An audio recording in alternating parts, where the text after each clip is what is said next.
Hello and welcome along to day 3 of Gary's medical journal.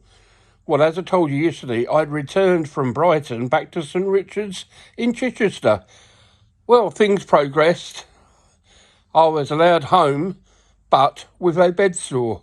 Yeah, a little bed sore, no bigger than a fingertip. I had the nurses coming out every day, checking it and dressing this bed sore.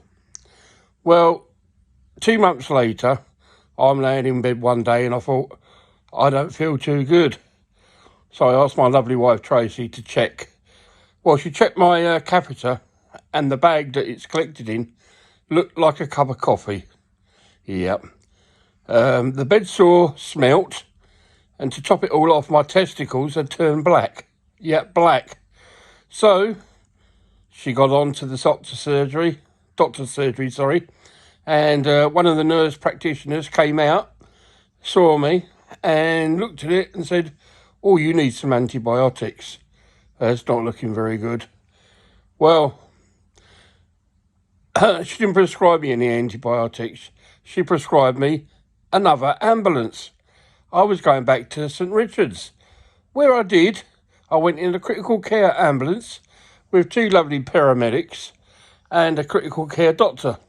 I remember having a laugh in the ambulance.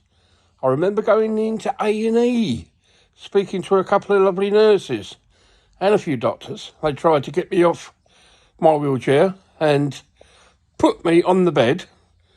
They had to use the hoist in the end because I couldn't use the leaning thing, or whatever they call it, to get you up the scatter tower, I think they call it. Well, that's all I remember. Yeah, for the next 2 weeks, I was in intensive care. They had to put me into a coma because I had gangrene and sepsis. I did. Well, I was in there in the UTI bit. Is it UTI? Yeah, the UTI bit.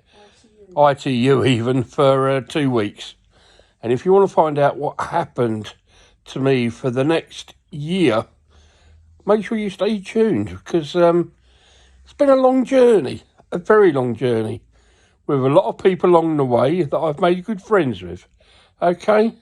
So we'll talk to you tomorrow. Ta-ra.